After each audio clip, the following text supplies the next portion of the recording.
ಇದೇ ಶಿವರಾತ್ರಿ ಮಹಾಶಿವರಾತ್ರಿ, ಇದೇ ಶಿವರಾತ್ರಿ ಮಹಾಶಿವರಾತ್ರಿ, ಪರಮಾತ್ಮನು ತಾನೇ ಬಂದ ಶುಭರಾತ್ರಿ, ಪರಮಾತ್ಮನು ತಾನೇ ಬಂದ ಶುಭರಾತ್ರಿ, ಕಲಿಯುಗದ ಅಂತಿಮದಲ್ಲಿ ಅಜ್ಞಾನದ ಕತ್ತಲೆಯಲ್ಲಿ ಜ್ಞಾನವೆಂಬ ಬೆಳಕನ್ನು ಚೆಲ್ಲಿ ಶಿವನೇ ಧರೆಗೆ ಬಂದಿಹ ರಾತ್ರಿ, ರಾಜಯೋಗ ಕಲಿಸಿದ ರಾತ್ರಿ, ಇದೇ ಶಿವರಾತ್ರಿ ಮಹಾಶಿವರಾತ್ರಿ, ಇದೇ ಶಿವರಾತ್ರಿ ಮಹಾಶಿವರಾತ್ರಿ.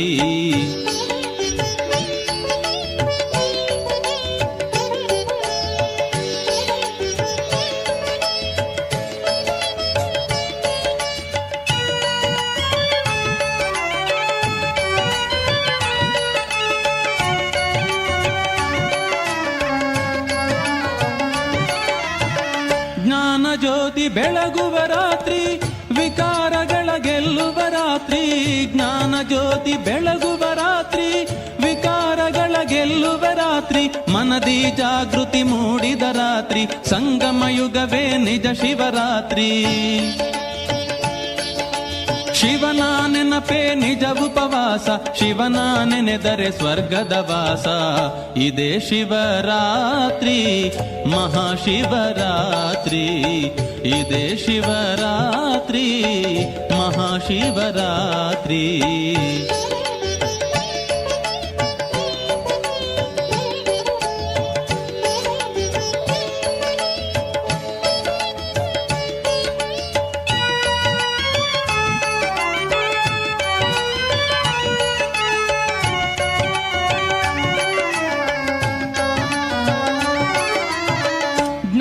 ಗಂಗೆ ಭೋರ್ಗರೆಯುತ್ತಿದೆ, ಆತ್ಮಗಳನ್ನು ತಾತಣಿಸುತ್ತಿದೆ, ಜ್ಞಾನ ಗಂಗೆ ಭೋರ್ಗರೆಯುತ್ತಿದೆ, ಆತ್ಮಗಳನ್ನು ತಾತಣಿಸುತ್ತಿದೆ, ಶಿವಸೇನೆಯು ಮುನ್ನುಗ್ಗುತ್ತಿದೆ, ಅಸುರ ಶಕ್ತಿಯು ದಹಿಸುತ್ತಿದೆ,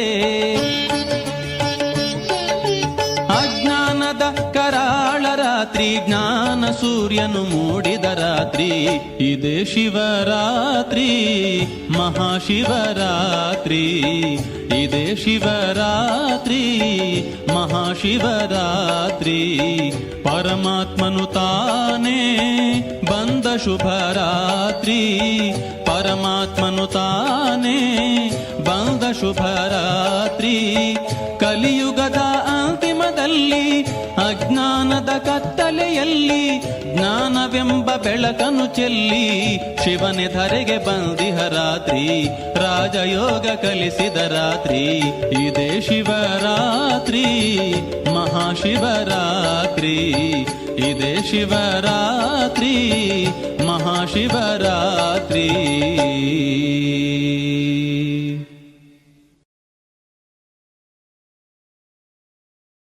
ಓಂ ಶಾಂತಿ.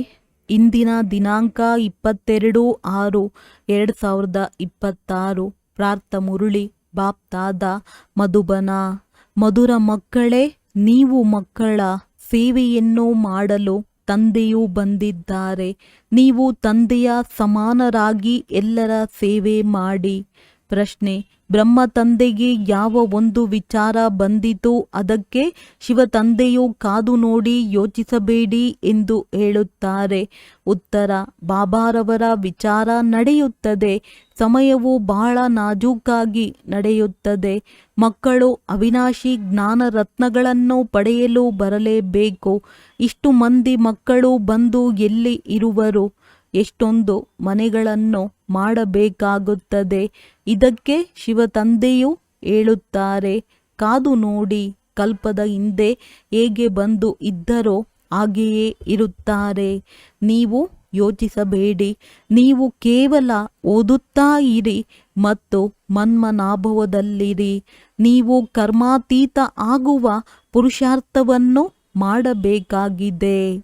ಗೀತೆ ನಿಮ್ಮನ್ನು ಪಡೆದ ನಾವು. ಓಂ ಶಾಂತಿ. ಮಕ್ಕಳೇ, ಓಂ ಶಾಂತಿ ಎಂದು ಶಿವ ತಂದೆಯು ಹೇಳುತ್ತಾರೆ. ಮತ್ತೇನು ಏಕೆ ಹೇಳುತ್ತಾರೆ? ಮಕ್ಕಳಿಗೆ ಹೇಳುತ್ತಾರೆ, ಮಕ್ಕಳೇ ಓಂ ಶಾಂತಿ ತತತ್ವಂ. ಏ ಮಕ್ಕಳೇ, ನೀವು ಶಾಂತ ಸ್ವರೂಪರಾಗಿದ್ದೀರಿ. ನೀವು ಮಾಸ್ಟರ್ ಪತಿತ ಪಾವನರಾಗಿದ್ದೀರಿ. ನಿಮ್ಮ ಹಾಗೆ ಯಾರೂ ಇರಲು ಸಾಧ್ಯವಿಲ್ಲ.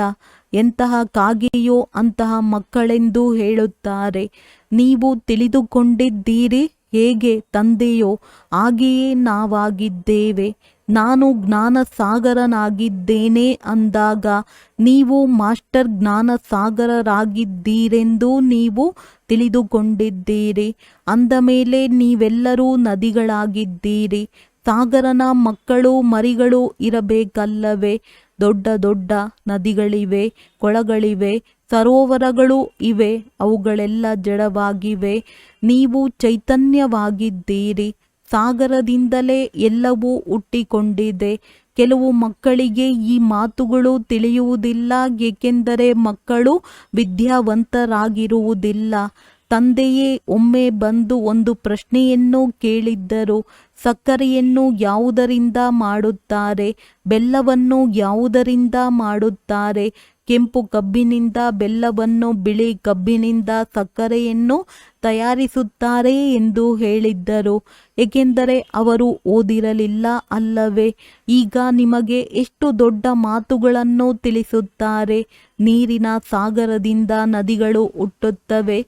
ಮನುಷ್ಯರು ವೃದ್ಧಿಯಾದರೆ ನೀರು ಸಹ ಹೆಚ್ಚು ಬೇಕಾಗುತ್ತದೆ. ಎಷ್ಟೊಂದು ಕಣಿವೆಗಳನ್ನು ಮಾಡುತ್ತಿರುತ್ತಾರೆ. ನೀವು ಮಕ್ಕಳು ಹೇಳುತ್ತಾ, ಕುಳಿತುಕೊಳ್ಳುತ್ತಾ, ನಡೆಯುತ್ತಾ, ತಿರುಗಾಡುತ್ತಾ ಇದೇ ವಿಚಾರ ಮಾಡಬೇಕು. ನಾವು ಈ ಪತಿತ ಪ್ರಪಂಚವನ್ನು ಪಾವನ ಮಾಡುತ್ತೇವೆ. ಗೀತೆಯಲ್ಲಿಯೂ ಸಹ ಹೇಳುತ್ತಾರೆ, ಬಾಬಾ ನಾವು ನಿಮ್ಮಿಂದ ವಿಶ್ವದ ರಾಜ್ಯಭಾಗ್ಯವನ್ನು ಆಸ್ತಿಯನ್ನಾಗಿ ಪಡೆಯುತ್ತೇವೆ. ಇದನ್ನು ನಮ್ಮಿಂದ ಯಾರೂ ಕಸಿದುಕೊಳ್ಳಲು ಸಾಧ್ಯವಿಲ್ಲ. 21 ಜನ್ಮಗಳು ಅದು ಕಾಯಮ್ಮಾಗಿ ಇರುವುದು.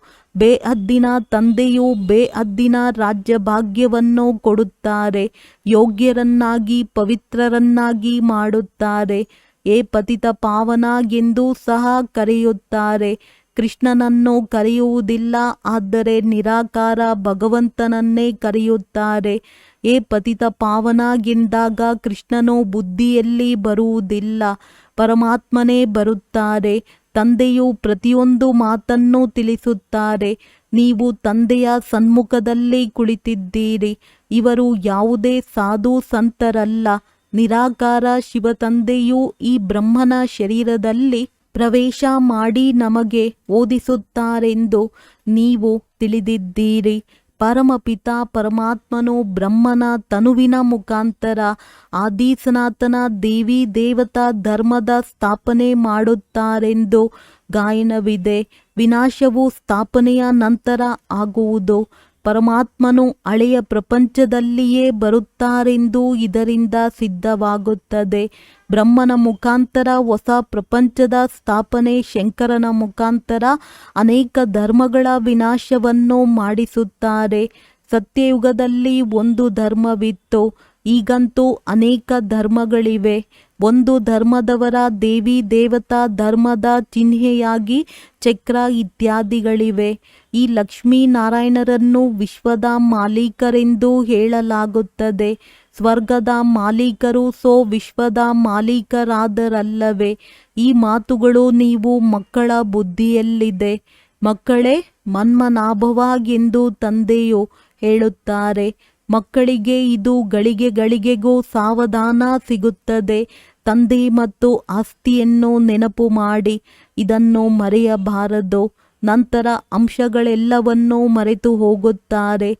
ಇದಂತೂ ಮುಖ್ಯವಾಗಿದೆ. ತಂದೆಯೇ ಪತಿತ ಪಾವನನಾಗಿದ್ದಾರೆ. ಇವರು ಪಾವನರಾಗುವ ಯುಕ್ತಿಯನ್ನು ತಿಳಿಸುತ್ತಾರೆ.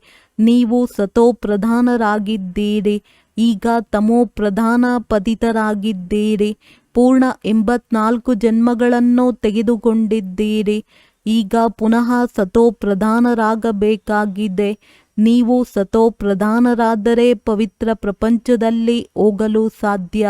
ನಿರಾಕಾರಿ ಪ್ರಪಂಚವು ಪವಿತ್ರವಾಗಿದೆ ಹಾಗೂ ಸಾಕಾರಿ ಪ್ರಪಂಚವು ಅಲ್ಲಿ ಪವಿತ್ರವಾಗಿರುತ್ತದೆ. ನಂತರ ಈಗ ಅಪವಿತ್ರ ಪತಿತ ಪ್ರಪಂಚವಾಗಿದೆ. ಆತ್ಮವು ತಮೋ ಪ್ರಧಾನ ಆಗಿದೆ ಎಂದ ಮೇಲೆ ಶರೀರವು ತಮೋ ಪ್ರಧಾನವಾಗಿರುತ್ತದೆ. ಇದಂತೂ ಸೃಷ್ಟಿ ನಾಟಕವಾಗಿದೆ. ಇದರಲ್ಲಿ ಬ್ರಹ್ಮಾಂಡ ಮತ್ತು ಸೂಕ್ಷ್ಮ ವತನವು ಬಂದು ಬಿಡುತ್ತದೆ. ಸೃಷ್ಟಿಯ ಚಕ್ರವು ಇಲ್ಲಿಯೇ ತಿರುಗುತ್ತದೆ. ಸತ್ಯ ತ್ರೇತಾಯುಗ ಇಲ್ಲಿಯೇ ಇದೆ. ಇದ್ಯಾವುದು ಸೂಕ್ಷ್ಮವತನ ಮೂಲವತನದಲ್ಲಿ ನಡೆಯುವುದಿಲ್ಲ. ಇದು ಇಲ್ಲಿಯದೇ ಆಗಿದೆ. ಇದಕ್ಕೆ ಮನುಷ್ಯ ಸೃಷ್ಟಿಯೆಂದು ಹೇಳಲಾಗುತ್ತದೆ. ಅದು ಆತ್ಮಗಳ ನಿರಾಕಾರಿ ಪ್ರಪಂಚವಾಗಿದೆ. ಅದು ಬ್ರಹ್ಮ ವಿಷ್ಣು ಶಂಕರರ ಆಕಾರಿ ಪ್ರಪಂಚವಾಗಿದೆ. ಇದು ಸಾಕಾರಿ ಸೃಷ್ಟಿಯು ಎಷ್ಟು ದೊಡ್ಡದಾಗಿದೆ. ಸತ್ಯಯುಗದಲ್ಲಿ ಎಷ್ಟು ಚಿಕ್ಕ ಸೃಷ್ಟಿ ಇರುತ್ತದೆ. ಅಲ್ಲಿ ಇರುವುದೇ ಒಂದು ಧರ್ಮವಾಗಿದೆ. ಆದರೆ ಮನುಷ್ಯರು ಅಲ್ಲಿಯೂ ಸಹ ದೈತ್ಯರು ಎಲ್ಲರೂ ಇದ್ದರು ಎಂದು ಹೇಳುತ್ತಾರೆ. ಇದೆಲ್ಲವೂ ಅಸತ್ಯವಾಗಿದೆ. ಹೊಸ ಪ್ರಪಂಚದ ಸ್ಥಾಪನೆ ಹಳೆಯ ಪ್ರಪಂಚದ ವಿನಾಶವೆಂದು ನೀವು ತಿಳಿದಿದ್ದೀರಿ. ಎಲ್ಲರ ವಿನಾಶವಾಗುತ್ತದೆ ಮತ್ತು ಸತ್ಯಯುಗ ಸ್ವರ್ಗದ ಸ್ಥಾಪನೆಯಾಗುತ್ತದೆ. ನೀವು ತಂದೆಯ ಜೊತೆ ಸಹಯೋಗ ಕೊಡುತ್ತಿದ್ದೀರಿ. ತಂದೆಯು ಬರುವುದೇ ಮಕ್ಕಳ ಸೇವೆ ಮಾಡುವುದಕ್ಕಾಗಿ. ಇವರು ಬೇಹದ್ದಿನ ತಂದೆಯಾಗಿದ್ದಾರೆ. ತಂದೆಯು ನೋಡುತ್ತಾರೆ ಮಕ್ಕಳು ಎಷ್ಟೊಂದು ದುಃಖಿಗಳಾಗಿದ್ದಾರೆ. ಅಂದ ಮೇಲೆ ಅವಶ್ಯವಾಗಿ ದಯೆ ಬರುತ್ತದೆ ಎಲ್ಲವೇ. ಅವರೇ ದಯಾಹೃದಯಿ ತಂದೆಯಾಗಿದ್ದಾರೆ. ಈಗಂತೂ ಇಡೀ ಪ್ರಪಂಚವೂ ಅಶಾಂತವಾಗಿದೆ. ಒಬ್ಬ ತಂದೆಯ ವಿನಃ ಯಾರೂ ಸಹ ಶಾಂತಿಯನ್ನು ಕೊಡಲು ಸಾಧ್ಯವಿಲ್ಲ. ಹಠಯೋಗಿಗಳಂತೂ ಅನೇಕರಿದ್ದಾರೆ. ಆತ್ಮವು ನಿರ್ಲೇಪವೆಂದು ಹೇಳಿಬಿಡುತ್ತಾರೆ. ಮನುಷ್ಯರಿಗೆ ಉಲ್ಟಾ ಮಾತುಗಳನ್ನು ಹೇಳುತ್ತಿರುತ್ತಾರೆ. ವಾಸ್ತವದಲ್ಲಿ ಆತ್ಮದ ಸ್ವಚ್ಛತೆ ಬೇಕಾಗಿದೆ. ಆತ್ಮದಲ್ಲಿಯೇ ತುಕ್ಕು ಬೀಳುತ್ತದೆ. ಆದರೆ ಇದು ಯಾರಿಗೂ ತಿಳಿದಿಲ್ಲ. ಇವರು ಪಾಪಾತ್ಮನೆಂದು ಹೇಳುತ್ತಾರೆ. ಬಹಳ ಪಾಪಗಳನ್ನು ಮಾಡುತ್ತಾರೆ. ಇವರು ಮಹಾತ್ಮ ಪುಣ್ಯಾತ್ಮ ಎಂದು ಹೇಳುತ್ತಾರೆ. ಮಹಾನ್ ಪರಮಾತ್ಮನೆಂದು ಹೇಳುವುದಿಲ್ಲ. ಸನ್ಯಾಸಿಗಳಿಗೆ ಪವಿತ್ರ ಆತ್ಮರೆಂದು ಹೇಳುತ್ತಾರೆ. ಏಕೆಂದರೆ ಅವರು ಸನ್ಯಾಸವನ್ನು ಮಾಡಿರುತ್ತಾರೆ. ಆತ್ಮವನ್ನು ಪವಿತ್ರವನ್ನಾಗಿ ಮಾಡುವವರು ತಂದೆಯ ವಿನಃ ಬೇರೆ ಯಾರಿಂದಲೂ ಸಾಧ್ಯವಿಲ್ಲ ಎಂದು ಹೇಳುತ್ತಾರೆ. ಪತಿತ ಪ್ರಪಂಚದಲ್ಲಿ ಪಾವನ ಆತ್ಮರಿರಲು ಸಾಧ್ಯವಿಲ್ಲ. ಈಗ ಸಸಿ ಮಾಡಲಾಗುತ್ತಿದೆ.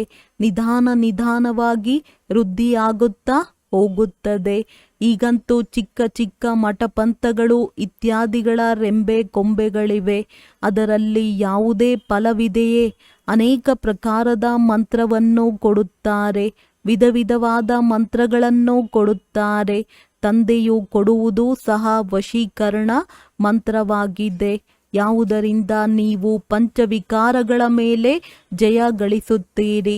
ರಾಮ ರಾಮ ಎಂಬ ಮಂತ್ರವನ್ನು ಜಪಿಸುತ್ತಾರೆ. ಇದರಿಂದ ಯಾವುದೇ ಪ್ರಯೋಜನವಿಲ್ಲ. ನನ್ನನ್ನು ನೆನಪು ಮಾಡಿದರೆ ನಿಮ್ಮ ಪಾಪ ನಾಶವಾಗುವುದು. ನೀವು ಪವಿತ್ರರಾಗಿ ಬಿಡುತ್ತೀರಿ. ನೆನಪು ಮಾಡುವುದನ್ನೇ ಯೋಗವೆಂದು ಹೇಳಲಾಗುತ್ತದೆ. ಭಾರತದ ಪ್ರಾಚೀನ ಯೋಗವು ಬಹಳ ಪ್ರಸಿದ್ಧವಾಗಿದೆ. ಈ ಯೋಗದಿಂದಲೇ ನೀವು ವಿಶ್ವದ ಮೇಲೆ ಜಯ ಗಳಿಸುತ್ತೀರಿ. ಭಾರತದ ರಾಜಯೋಗವು ಬಹಳ ಹೆಸರುವಾಸಿಯಾಗಿದೆ. ತಂದೆಯ ಹೊರತು ಇದನ್ನು ಯಾರೂ ಕಲಿಸಲು ಸಾಧ್ಯವಿಲ್ಲ. ನೀವು ಬ್ರಹ್ಮ ಕುಮಾರ ಕುಮಾರಿಯರಾಗಿದ್ದೀರಿ. ಬಿಕೆ ಅಂದ ಮೇಲೆ ಇಲ್ಲಿಯೇ ಇರಬೇಕಲ್ಲವೇ?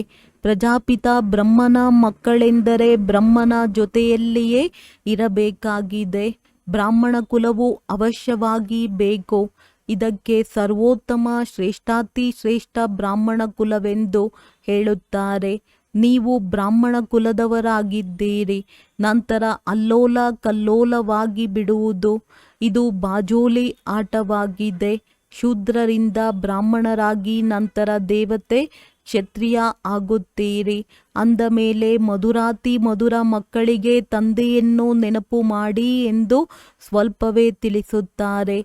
ತಂದೆಯು ನಮಗೆ 84 ಜನ್ಮಗಳ ರಹಸ್ಯವನ್ನು ತಿಳಿಸುತ್ತಾರೆ ಎಂದು ನಮ್ಮ ಬುದ್ಧಿಯಲ್ಲಿದೆ.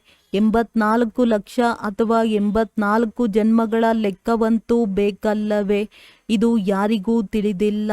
84 ಲಕ್ಷದ ಲೆಕ್ಕವನ್ನು ಯಾರೂ ತಿಳಿಸಲು ಸಾಧ್ಯವಿಲ್ಲ. ಮನುಷ್ಯರು 84 ಜನ್ಮಗಳ ಚಕ್ರವನ್ನು ಸುತ್ತುತ್ತಾರೆ. ಆತ್ಮಗಳು ಮೇಲಿನಿಂದ ಪಾತ್ರವನ್ನಭಿನಯಿಸಲು ಬರುತ್ತಾರೆ. ಸತ್ಯಯುಗದಿಂದ ಹಿಡಿದು ಕಲಿಯುಗದ ಅಂತ್ಯದವರೆಗೂ ಬರುತ್ತಲೇ ಇರುತ್ತಾರೆ.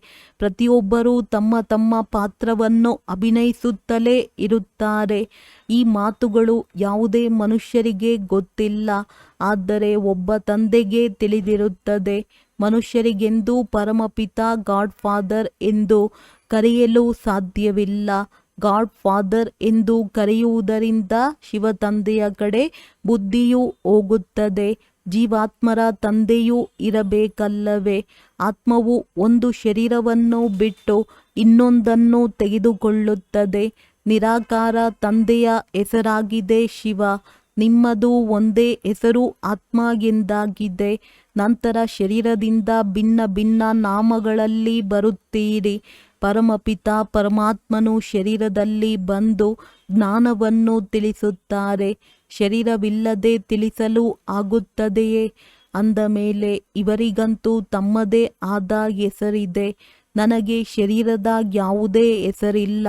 ನಾನು ಪುನರ್ಜನ್ಮದಲ್ಲಿ ಬರುವುದಿಲ್ಲವೆಂದು ತಂದೆಯೂ ತಿಳಿಸುತ್ತಾರೆ. ನಾನು ಇವರಲ್ಲಿ ಪ್ರವೇಶ ಮಾಡುತ್ತೇನೆಂದು ಇವರಿಗೂ ತಿಳಿದಿರುವುದಿಲ್ಲ. ಯಾವುದೇ ತಿಥಿ ತಾರೀಖೂ ಇರುವುದಿಲ್ಲ. ಕಲ್ಪದ ಅಂತ್ಯ ಅರ್ಥಾತ್ ಅಂಧಕಾರದಲ್ಲಿ ಬರುತ್ತೇನೆ ಅಂದರೆ ಈಗ ಅಂಧಕಾರವಾಗಿದೆ. ಇದಂತೂ ಪತಿತ ಪ್ರಪಂಚವಾಗಿದೆ. ನಾನು ಪಾವನ ಪ್ರಪಂಚವನ್ನು ಅರ್ಥಾತ್ ದಿನವನ್ನಾಗಿ ಮಾಡಲು ಬರುತ್ತೇನೆ.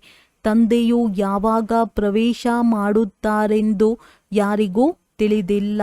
ವಿನಾಶದ ಸಾಕ್ಷಾತ್ಕಾರವಾಯಿತು. ಬಹಳ ಮಂದಿ ಧ್ಯಾನದಲ್ಲಿ ಹೋಗುತ್ತಿದ್ದರು.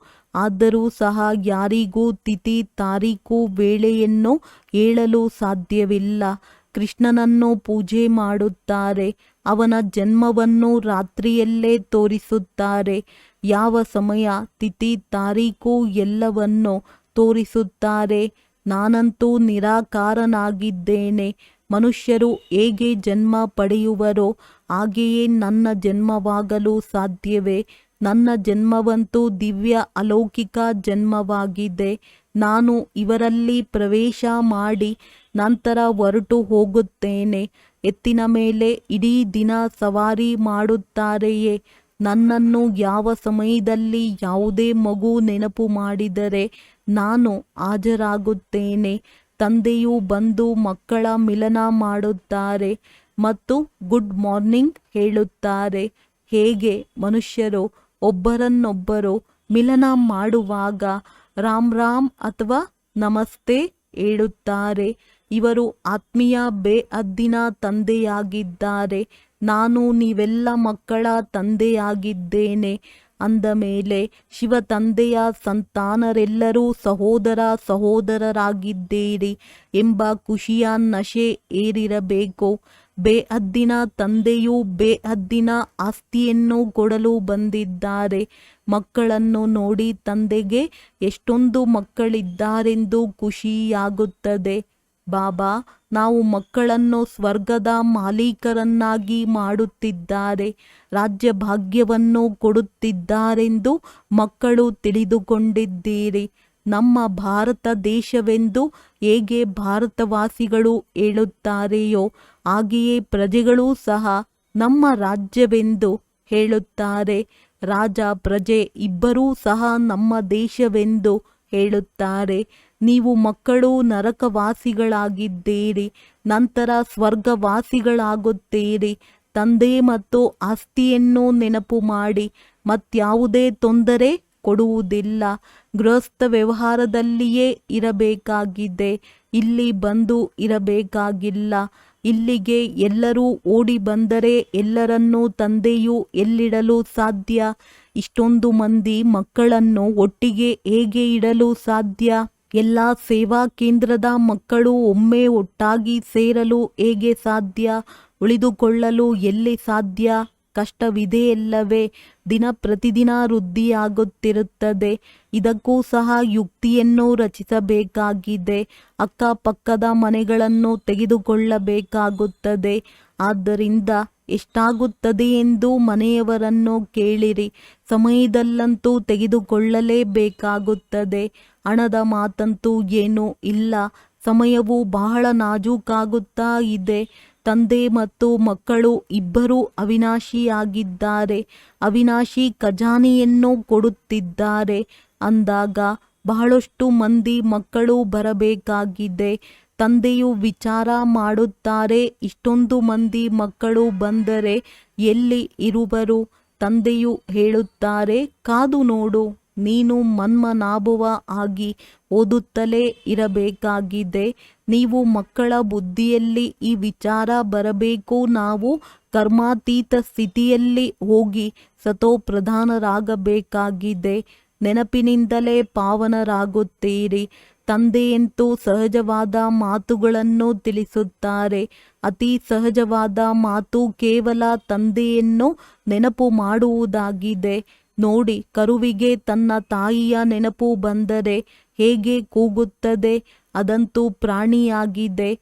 ನೀವು ಮಕ್ಕಳು ಸಹ ಚೀರಾಡಿದ್ದೀರಲ್ಲವೇ? ಮುಂದೆ ಬಹಳ ಕಿರುಚಾಡುತ್ತಾರೆ ಮತ್ತು ನೆನಪು ಮಾಡುತ್ತಾರೆ. ಈಗ ತಂದೆಯೂ ಬಂದಿದ್ದಾರೆ. ವಿನಾಶವಾಗಲೇಬೇಕೆಂದು ನೀವು ಮಕ್ಕಳು ತಿಳಿದುಕೊಂಡಿದ್ದೀರಿ. ಪ್ರಾಕೃತಿಕ ವಿಕೋಪಗಳಾಗುತ್ತವೆ. ತಮ್ಮಲ್ಲಿಯೇ ಜಗಳವಾಡುತ್ತಾರೆ.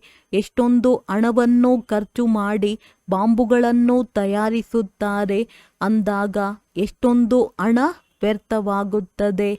ಖರ್ಚಂತೂ ಆಗುತ್ತದೆ ಎಲ್ಲವೇ? ಇಷ್ಟೊಂದು ಖರ್ಚನ್ನು ಎಲ್ಲಿಂದ ತರುತ್ತಾರೆ? ಮೃತ್ಯುವಿಗೆ ಭಯಪಡುತ್ತಾರೆ. ಆದರೆ ಬಾಂಬುಗಳು ತಯಾರಿಸುವುದನ್ನು ಬಿಡುವುದಿಲ್ಲ. ಬಾಂಬುಗಳಿಂದಲೇ ಯುದ್ಧಗಳು ನಡೆಯುತ್ತವೆ. ಈಗಂತೂ ಬಾಂಬುಗಳನ್ನು ಹೀಗೆ ಮಾಡುತ್ತಾರೆ, ಒಂದು ಬಾರಿ ಎಸೆದರೆ ಮನುಷ್ಯರೆಲ್ಲರೂ ಸಮಾಪ್ತಿಯಾಗುತ್ತಾರೆ. ಮೊದಲು ವಸ್ತು ತಯಾರು ಮಾಡುವುದರಲ್ಲಿ ಸಮಯ ಹಿಡಿಸುತ್ತದೆ. ನಂತರ ನಿಮಿಷದಲ್ಲಿ ಮಾಡಿಬಿಡುತ್ತಾರೆ. ಬೇಗನೆ ಮಾಡಿಬಿಡುತ್ತಾರೆ. ಕೆಲವು ಬಾಂಬುಗಳನ್ನಷ್ಟೇ ಮಾಡುತ್ತಾರೆಯೇ? ನೀವು ಮಕ್ಕಳು ತಿಳಿದುಕೊಂಡಿದ್ದೀರಿ. ಈ ಹಳೆಯ ಪ್ರಪಂಚದ ವಿನಾಶವಾಗಲೇಬೇಕು. ಈಗ ಬೇಹದ್ದಿನ ತಂದೆಯಿಂದ ಆಸ್ತಿಯನ್ನು ತೆಗೆದುಕೊಳ್ಳಬೇಕಾಗಿದೆ. ಗೀತೆಯು ನೀವು ಭಾರತವಾಸಿಗಳ ದೇವಿ ದೇವತಾ ಧರ್ಮದ ಶಾಸ್ತ್ರವಾಗಿದೆ. ಬಾಕಿ ಎಲ್ಲವೂ ಚಿಕ್ಕದಾಗಿದೆ. ಅವುಗಳ ಗಾಯನವಿಲ್ಲ. ಬ್ರಾಹ್ಮಣ ಧರ್ಮವು ಎಲ್ಲ ಧರ್ಮಕ್ಕಿಂತ ಶ್ರೇಷ್ಠವಾಗಿದೆ. ಕಥೆಗಳನ್ನು ಹೇಳುವುದೇ ಬ್ರಾಹ್ಮಣರ ಕೆಲಸವಾಗಿದೆ. ನಾವು ಬ್ರಹ್ಮ ಕುಮಾರ ಕುಮಾರಿಯರು ಬ್ರಹ್ಮನ ಮಕ್ಕಳಾಗಿದ್ದೇವೆ. ನಮಗೆ ತಾತನಿಂದ ಆಸ್ತಿಯೂ ಸಿಗುತ್ತಿದೆ ಎಂದು ಹೇಳಬಹುದು. ಒಳ್ಳೆಯದು. ಮಧುರಾತಿ ಮಧುರ ಅಗಲಿ ಹೋಗಿ ಮರಳಿ ಸಿಕ್ಕಿರುವ ಮಕ್ಕಳ ಪ್ರತಿ ಮಾತ್ಪಿತಾ ಬಾಪ್ ದಾದಾರವರ ನೆನಪು, ಪ್ರೀತಿ ಹಾಗೂ ಸುಪ್ರಭಾತ. ಆತ್ಮಿಕ ಮಕ್ಕಳಿಗೆ ಆತ್ಮಿಕ ತಂದೆಯ ನಮಸ್ತೆ. ಧಾರಣೆಗಾಗಿ ಮುಖ್ಯ ಸಾರ. ಡ್ರಾಮಾದ ಪ್ರತಿಯೊಂದು ರಹಸ್ಯವನ್ನು ತಿಳಿದು ಯಾವುದೇ ಮಾತಿನ ಚಿಂತೆ ಮಾಡಬಾರದು. ವಿದ್ಯೆಯನ್ನು ಓದುತ್ತಲೇ ಇರಬೇಕು. ಮನ್ಮನಾಭವ ಆಗಿ ಕರ್ಮಾತೀತರಾಗುವ ವಿಚಾರ ಮಾಡಬೇಕಾಗಿದೆ. ಸ್ವಯಂವನ್ನು ಸತೋಪ್ರಧಾನ ಮಾಡಿಕೊಳ್ಳಬೇಕಾಗಿದೆ. ನಾವು ಆತ್ಮರು ಶಿವತಂದೆಯ ಸಂತಾನರಾಗಿದ್ದೇವೆ. ಪರಸ್ಪರ ಸಹೋದರರಾಗಿದ್ದೇವೆ. ಶಿವತಂದೆಯಿಂದ ಆಸ್ತಿಯನ್ನು ಪಡೆಯುತ್ತಿದ್ದೇವೆ ಎಂಬ ಖುಷಿಯಲ್ಲಿಯೇ ಇರಬೇಕಾಗಿದೆ. ವರದಾನ. ಅಂತರ್ಮುಖಿ ಸ್ಥಿತಿಯಲ್ಲಿದ್ದು ತಮ್ಮ ಹಾಗೂ ತಂದೆಯ ಗುಪ್ತ ರೂಪವನ್ನು ಪ್ರತ್ಯಕ್ಷಗೊಳಿಸುವ ಸತ್ಯ ಸ್ನೇಹಿ ಭವ. ಯಾವ ಮಕ್ಕಳು ಸದಾ ಆಂತರ್ಯದ ಸ್ಥಿತಿಯಲ್ಲಿ ಅಥವಾ ಆಂತರ್ಯದ ಸ್ವರೂಪದಲ್ಲಿ ಸ್ಥಿತರಾಗಿದ್ದು ಅಂತರ್ಮುಖಿ ಆಗಿರುತ್ತಾರೆಯೋ ಅವರೆಂದಿಗೂ ಯಾವುದೇ ಮಾತಿನಲ್ಲಿ ಗುಪ್ತವಾಗಲು ಸಾಧ್ಯವಿಲ್ಲ. ಹಳೆಯ ಪ್ರಪಂಚ, ಸಂಬಂಧ, ಸಂಪತ್ತು, ಪದಾರ್ಥ ಯಾವುದು ಅಲ್ಪಕಾಲದ ಹಾಗೂ ತೋರ್ಪಡಿಕೆಗೆ ಇದೆಯೋ ಅದರಿಂದ ಮೋಸ ಹೋಗಲು ಸಾಧ್ಯವಿಲ್ಲ. ಆಂತರ್ಯದ ಸ್ವರೂಪದ ಸ್ಥಿತಿಯಲ್ಲಿ ಇರುವುದರಿಂದ ತಮ್ಮ ಶಕ್ತಿ ಸ್ವರೂಪವೇನು ಗುಪ್ತವಾಗಿದೆ ಅದು ಪ್ರತ್ಯಕ್ಷವಾಗಿ ಬಿಡುತ್ತದೆ ಹಾಗೂ ಈ ಸ್ವರೂಪದಿಂದಲೇ ತಂದೆಯ ಪ್ರತ್ಯಕ್ಷತೆ ಆಗುವುದು. ಹಾಗಾದರೆ ಇಂತಹ ಶ್ರೇಷ್ಠ ಕರ್ತವ್ಯವನ್ನು ಮಾಡುವವರೇ ಸತ್ಯ ಸ್ನೇಹಿಯಾಗಿದ್ದಾರೆ. ಸ್ಲೋಗನ್: ನಿಶ್ಚಯ ಹಾಗೂ ಜನ್ಮಸಿದ್ಧ ಅಧಿಕಾರದ ಗೌರವದಲ್ಲಿ ಇರುತ್ತೀರೆಂದರೆ ಬೇಸರವಾಗುವುದಿಲ್ಲ. ಅವ್ಯಕ್ತ ಸೂಚನೆಗಳು: ಸದಾ ಹರ್ಷಿತರಾಗಿರಲು ತಮ್ಮ ಸ್ವಭಾವವನ್ನು ಸರಳ ಮಾಡಿಕೊಳ್ಳಿರಿ. ಸಹನಶೀಲರಾಗಿರಿ. ಸ್ವಚ್ಛತೆಯು ಸರಳತೆಯ ಲಕ್ಷಣವಾಗಿದೆ. ಎಷ್ಟು ಸರಳತೆ ಅಷ್ಟು ಸ್ವಚ್ಛತೆ ಇರುತ್ತದೆ. ಅದಕ್ಕೆ ಎಲ್ಲರನ್ನೂ ತಮ್ಮ ಕಡೆ ಆಕರ್ಷಿತರನ್ನಾಗಿ ಮಾಡುತ್ತಾರೆ. ತಮ್ಮ ಸ್ವಭಾವವನ್ನು ಸರಳ ಮಾಡಿಕೊಂಡಾಗ ಸತ್ಯತೆ ಮತ್ತು ಸ್ವಚ್ಛತೆಯೂ ಇರುತ್ತದೆ. ಸರಳ ಸ್ವಭಾವದವರು ಬಹುರೂಪಿಯೂ ಆಗಬಹುದು. ಇಂತಹ ಸರಳ ಸ್ವಭಾವದವರು ಸದಾ ಹರ್ಷಿತರಾಗಿರುತ್ತಾರೆ ಮತ್ತು ಸರ್ವರನ್ನು ಆಕರ್ಷಿತರನ್ನಾಗಿ ಮಾಡುತ್ತಾರೆ. ಒಳ್ಳೆಯದು. ಓಂ ಶಾಂತಿ.